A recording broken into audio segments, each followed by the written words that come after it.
Petit conte, pas tout à fait pour les enfants. Léonide Andreïev. La noisette.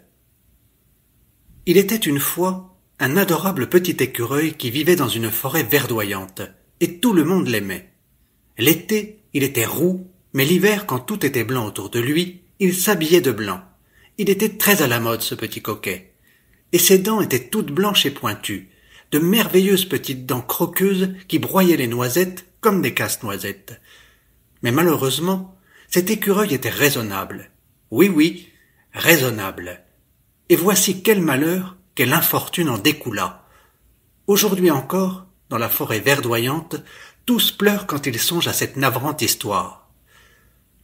Un beau jour, un ange aux ailes blanches passa en volant au-dessus de la forêt. Il vit l'écureuil de ses yeux perçants, et l'écureuil lui plut tellement qu'il décida de lui faire un cadeau. Il s'envola pour les jardins du paradis, y cueillit une noisette d'or comme il n'en existe que sur les sapins de Noël, et l'apporta au petit écureuil blanc. « Voilà une noisette pour toi, cher petit écureuil, » dit l'ange. « Mange-la, je t'en prie, elle vient droit du paradis. »« Je vous remercie, » répondit poliment l'écureuil. « Je la mangerai plus tard, quand vous serez parti. » L'ange s'envola en toute confiance, et l'écureuil se mit à réfléchir. Voici ce qu'il se dit. « Bon, d'accord, je vais manger cette noisette. Et ensuite? Non, je ferai mieux de la cacher, cette noisette du paradis. Et quand les mauvais jours viendront, quand j'aurai du mal à me procurer de la nourriture, je la mangerai. Il faut toujours se montrer raisonnable, économe et prévoyant. » Bien des années et bien des hivers passèrent. L'écureuil avait été tenté plus d'une fois par la noisette d'or. Il en avait même pleuré de gourmandise. Mais quand même, il ne l'avait pas mangée. Non, il ne l'avait pas mangée. Mais voilà que les mauvais jours avaient fini par arriver. Il était devenu vieux, ses jambes étaient toutes tordues par les rhumatismes, sa petite tête tremblotait de faiblesse, et sa fourrure blanche, râpée, pelée et dans un état lamentable, ne lui tenait plus chaud du tout. Bon, le moment est venu de manger ma noisette, se dit le vieil écureuil tout défaillant de faim, et il alla chercher son trésor sous les feuilles mortes. Il le prit entre ses pattes et le regarda avec amour. Il le regarda, puis le mit dans sa bouche.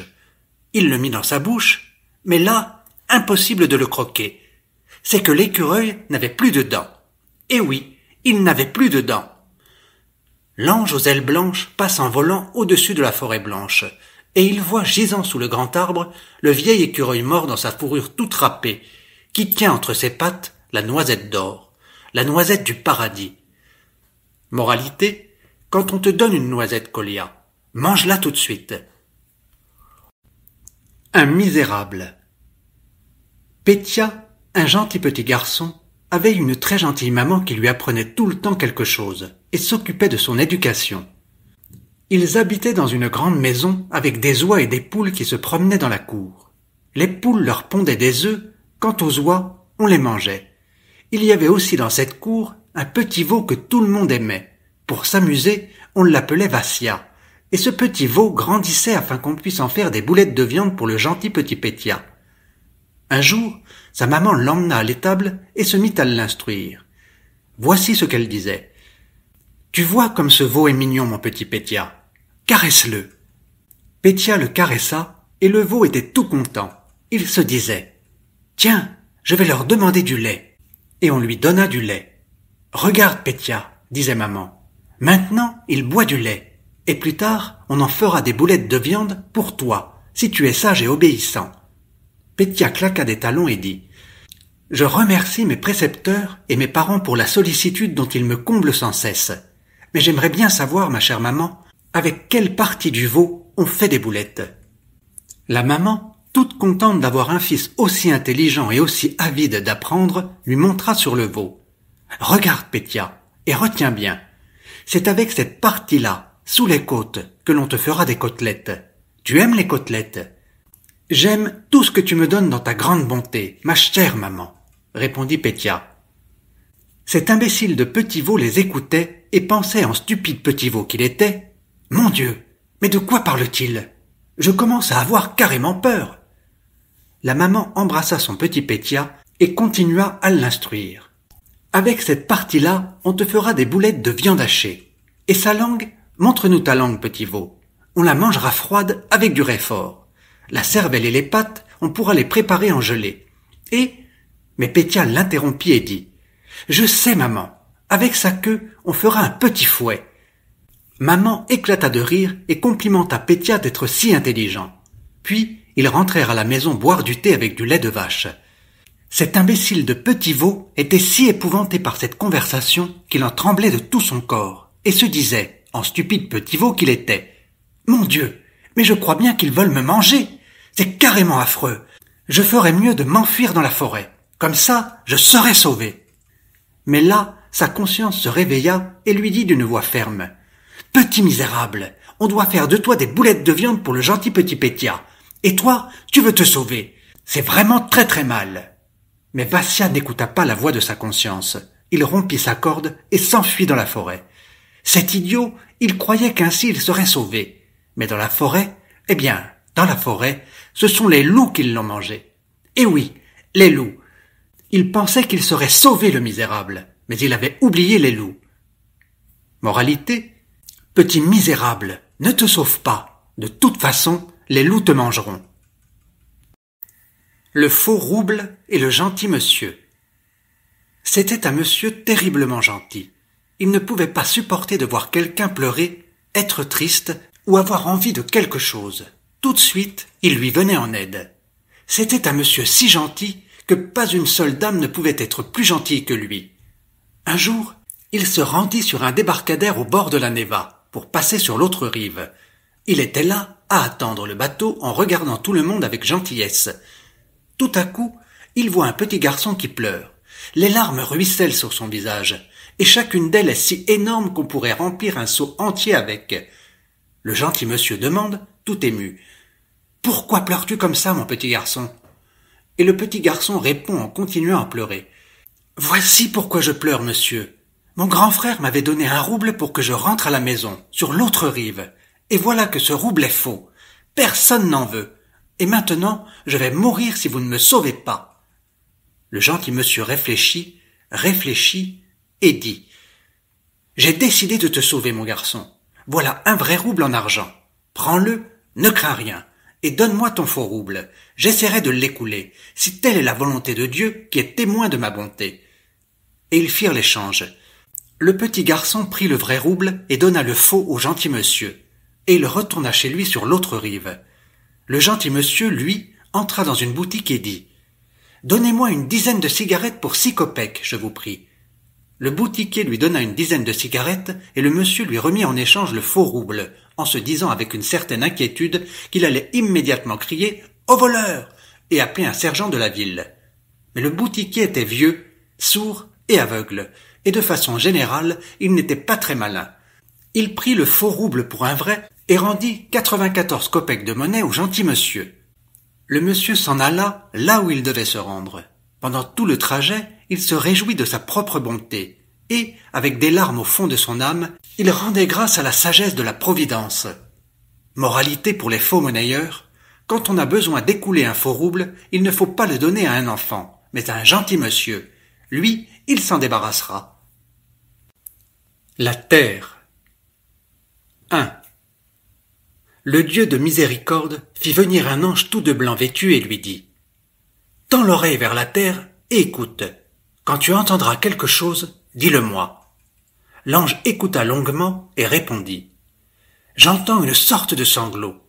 La terre pleure, et il me semble avoir entendu des cris, des lamentations et des plaintes, des voix d'enfants. La terre souffre, et j'ai entendu des rires goguenards, des râles de volupté et des rugissements d'assassins. La terre commet des péchés, et c'est épouvantable pour ceux qui vivent sur terre. Le Dieu de miséricorde dit « J'ai dépêché sur terre bien des agneaux de mon blanc troupeau, mais à ce jour, nul n'en est encore revenu. Je les attends en vain et je pleure de chagrin, mais ils ne reviennent pas, et la terre continue à gémir. Mes nuits étoilées se sont assombries. Cela me fend le cœur. Mais ton tour est venu à présent. Envole-toi vers la terre, transforme-toi en être humain et promène-toi parmi les hommes pour découvrir de quoi ils ont besoin. Évite les bavards, mais ne laisse pas en paix les silencieux avant qu'ils aient parlé, et conserve leurs paroles avec autant de soin que des perles. Joue avec les enfants gais, mais il existe des enfants tristes, qui ont de petites frimousses pâles, des yeux immenses et sombres, qui ne rient ni ne jouent, qui ne connaissent pas les divertissements propres à leur âge, et dont la tristesse remplit d'effroi même Dieu.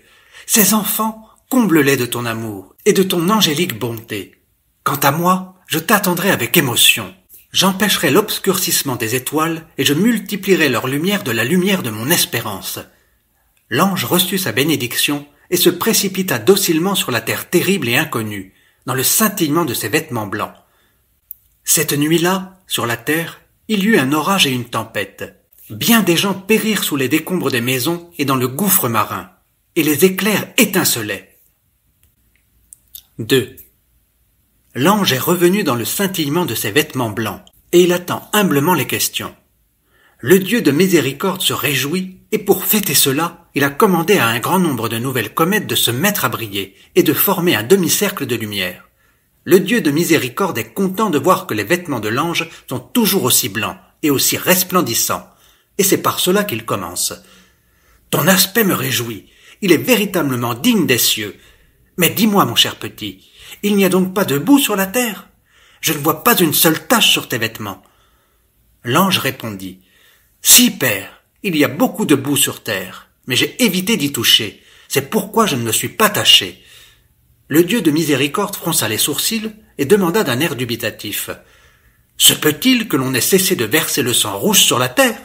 Il n'y en a pas une seule tache sur tes vêtements, ils sont blancs comme neige.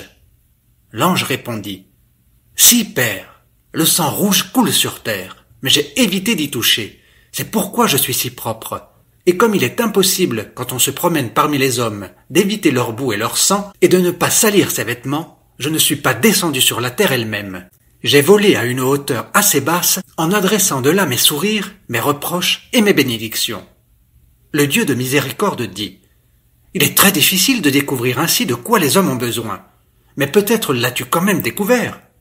L'ange répondit, non, père. Je leur ai surtout expliqué moi-même comment il fallait vivre pour qu'il n'y ait ni souffrance, ni larmes, ni boue.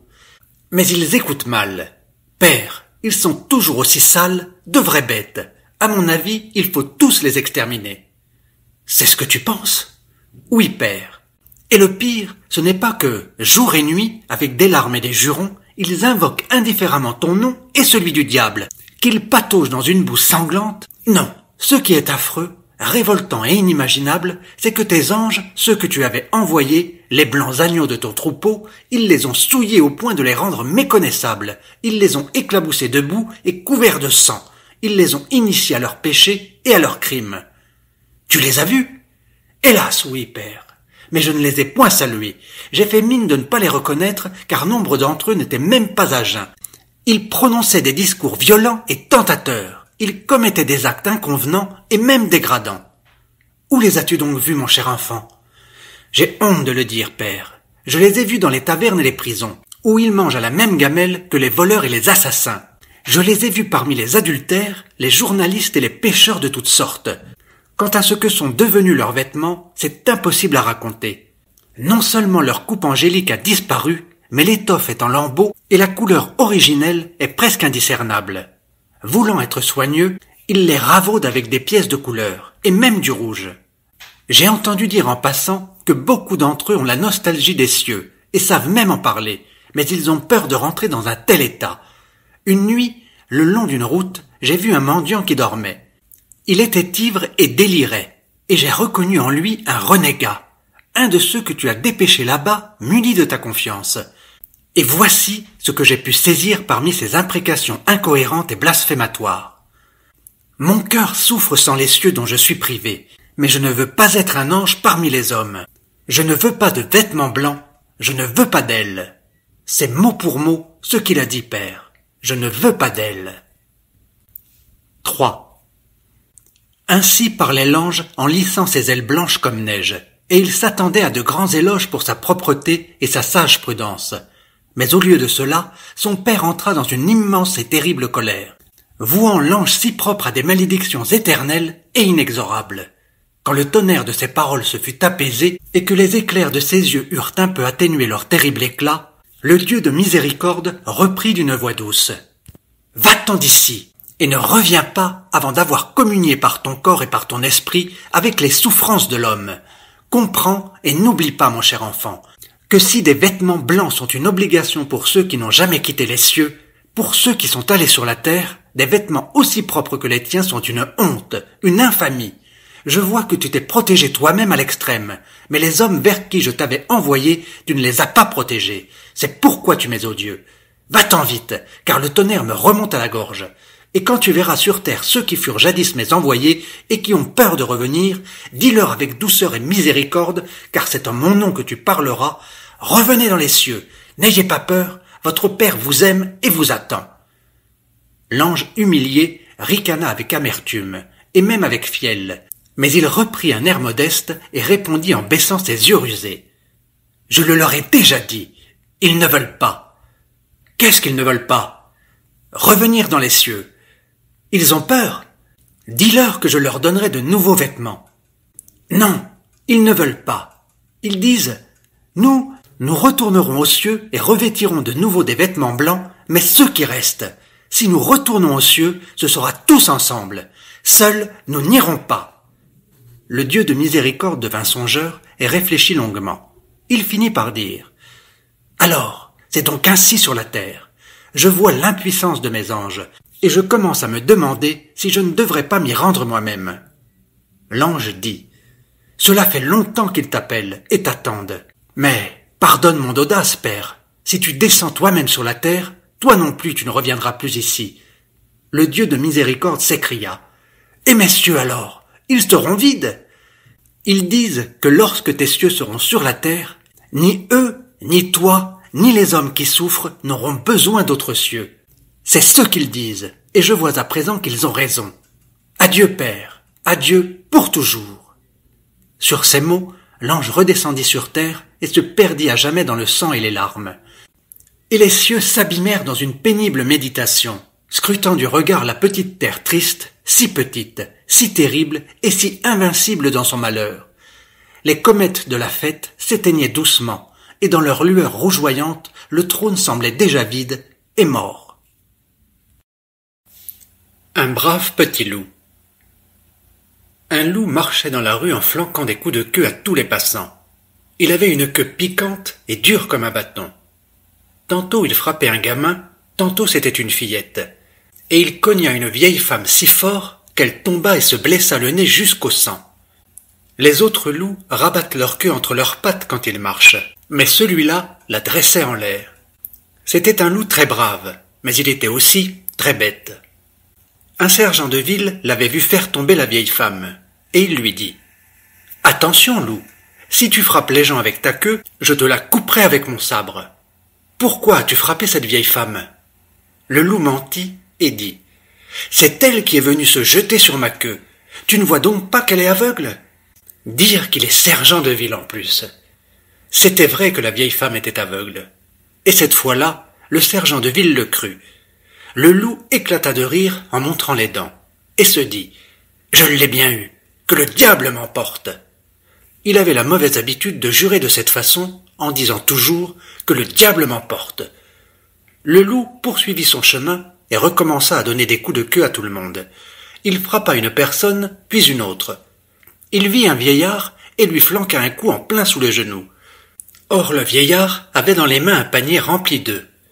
Il tomba et cassa tous ses œufs qui se répandirent partout, les jaunes et les blancs. Le vieillard était là à pleurer et le loup riait. « Que le diable m'emporte! Ça c'est une omelette !» Seulement cette fois, le sergent de ville avait parfaitement vu, et il se mit dans une colère terrible. « Non, loup, tu m'as berné une fois, mais maintenant tu ne m'auras pas. Je t'ai vu faire tomber ce vieillard. Allez, donne ta queue !» Il aiguisa son sabre contre une pierre,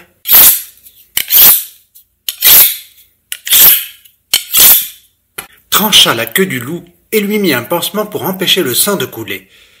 Le loup se mit à pleurer et rentra chez lui en courant, mais il n'avait plus de queue, et qu'est-ce qu'il était drôle sans queue. Tout le monde le regardait en riant. Quant au sergent de ville, il garda la queue et s'en fit par la suite un goupillon pour nettoyer les verres de lampe.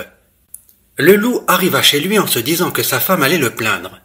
Mais dès qu'elle vit qu'il n'avait plus de queue, elle se mit à crier. « Qu'est-ce que tu as fait de ta queue ? et les louveteaux sautillaient autour de lui en s'esclaffant. « Notre papa a perdu sa queue !» Ils étaient petits, et ils croyaient qu'on peut perdre sa queue. C'était de drôles de loustiques.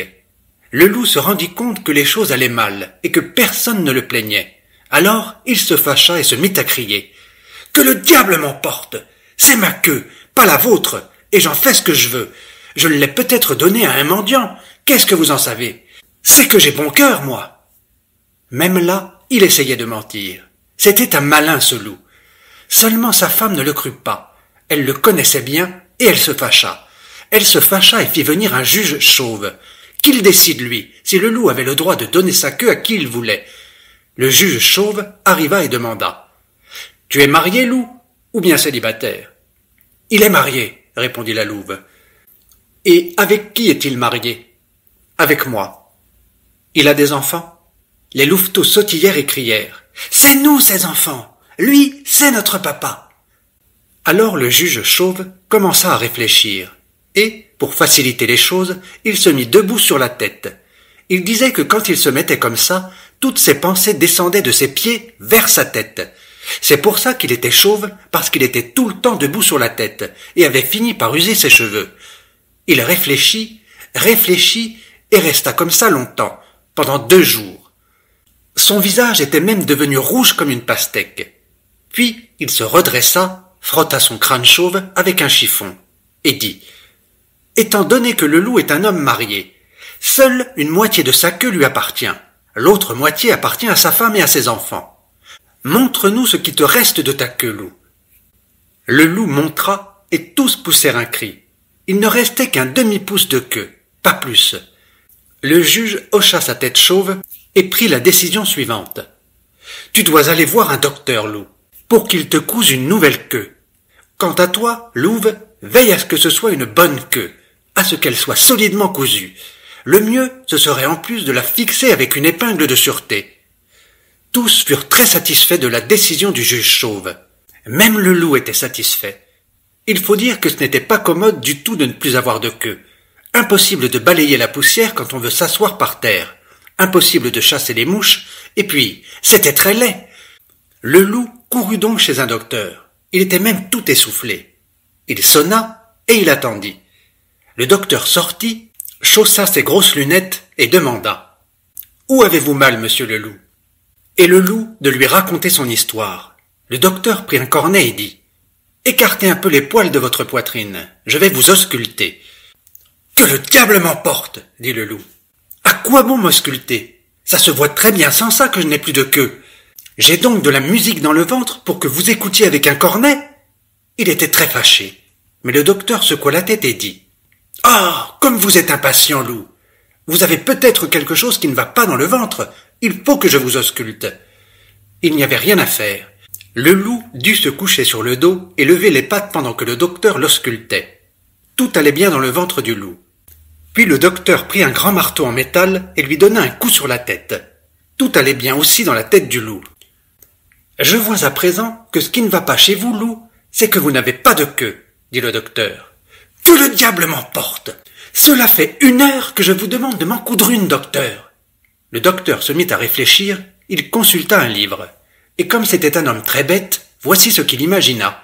« Eh bien voilà, loup, je n'ai pas de queue de rechange.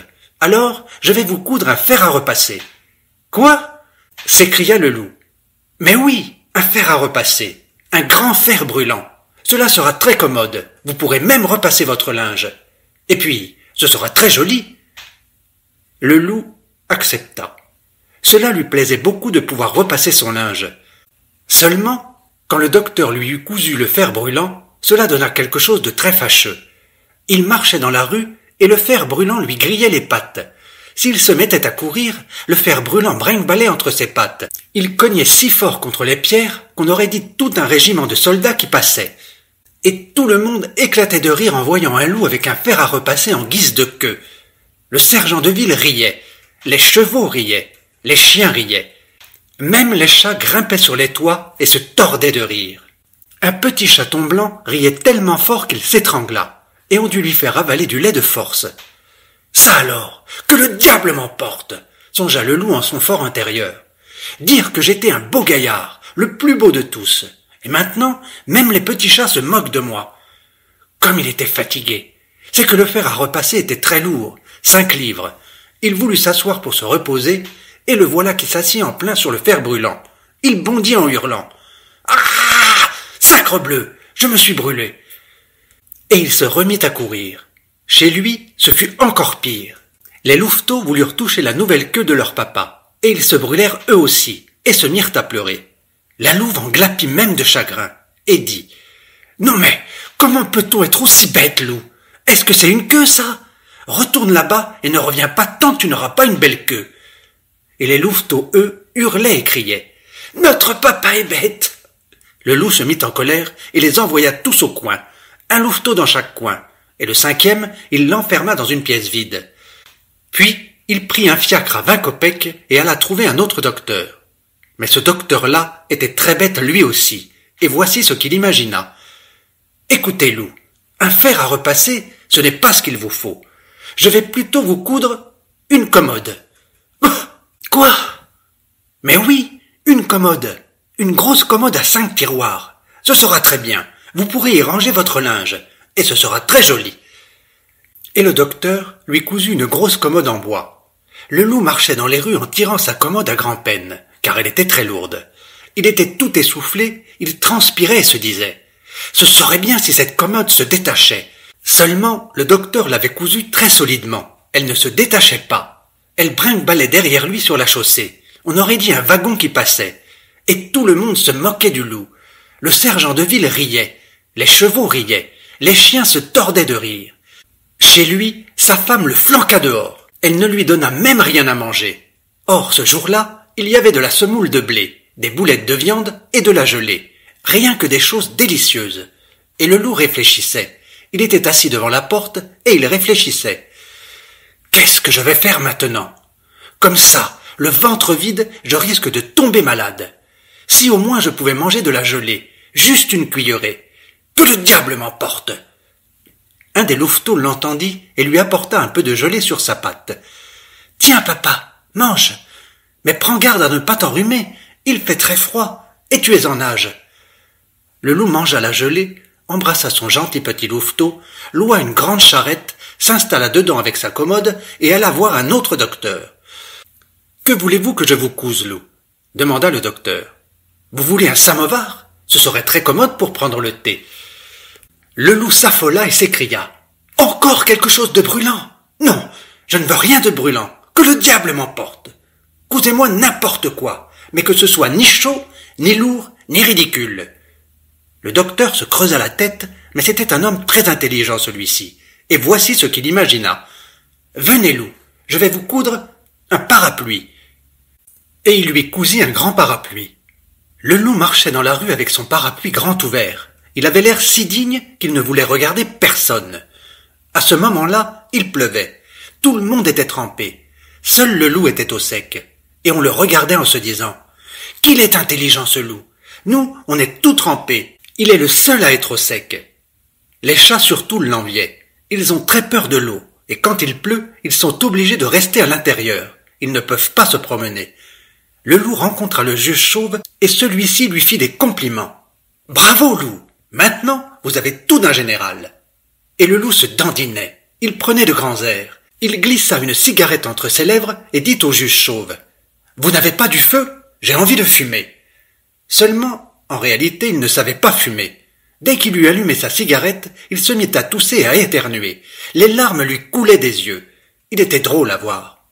Le juge chauve secoua la tête et dit en riant dans sa barbe « Quelle drôle d'idée, loup! Vous ne savez pas fumer, et vous prenez une cigarette. » Le loup rougit, mais là non plus il ne voulait pas s'avouer vaincu, et le voilà qu'il recommence à mentir. « Que le diable m'emporte! C'est parce que je la fume par le mauvais bout. » Chez lui, tous furent très contents qu'il ait une nouvelle queue aussi belle. La louve en pleura même de joie. Elle était là à s'essuyer la gueule avec ses pattes et les larmes coulaient. Il y en avait toute une flaque par terre. De quoi se mouiller les pieds si on n'avait pas de caoutchouc. Et les louveteaux sautillaient, ils criaient joyeusement. « Comme notre papa est intelligent! Personne n'a une queue comme celle de notre papa. » Puis la louve servit au loup un bon repas. Et comme il avait très faim, il avala 3 assiettes de semoule et 10 boulettes de viande. Quant à la gelée, il n'en restait plus. Les enfants avaient tout mangé. Une fois que le loup fut rassasié, il s'essuya la bouche avec une serviette et la louve lui dit « Allons rendre visite à tante Sacha, loup. Il faut que tout le monde dans la rue voie quelle belle queue tu as. »« Bien, allons-y, » répondit le loup. « Maintenant, je peux aller en visite, que le diable m'emporte. » La louve coiffa un grand chapeau avec des rubans. Elle mit au louveteau de profonds caoutchoucs parce qu'il y avait de la boue après la pluie. Le loup et elle marchaient toujours pattes nues, même en hiver. Les voilà qui se promènent dans la rue en se pavanant. À ce moment-là, justement, le soleil sortit de derrière un nuage, et il se mit à faire si chaud que c'était tout bonnement insupportable. Tous, les chiens comme les loups, avaient la langue qui pendait jusqu'à terre, et se plaignaient. « Quelle chaleur! On n'en peut plus !» Notre brave petit loup ouvrit son parapluie, et tous s'abritèrent du soleil dessous. La louve, les louveteaux. Ils étaient bien au frais, comme dans un bois. Les gens les regardaient et ne tarissaient pas d'éloges. Dire qu'on trouvait que le loup était un imbécile, mais c'est le plus intelligent. Il faudrait le nommer gouverneur. Quelle queue magnifique! Et eux de se dandiner, de prendre de grands airs. De nouveau, pour faire bien, le loup prit une cigarette, mais comme il avait peur des vraies cigarettes allumées, il en prit une en chocolat.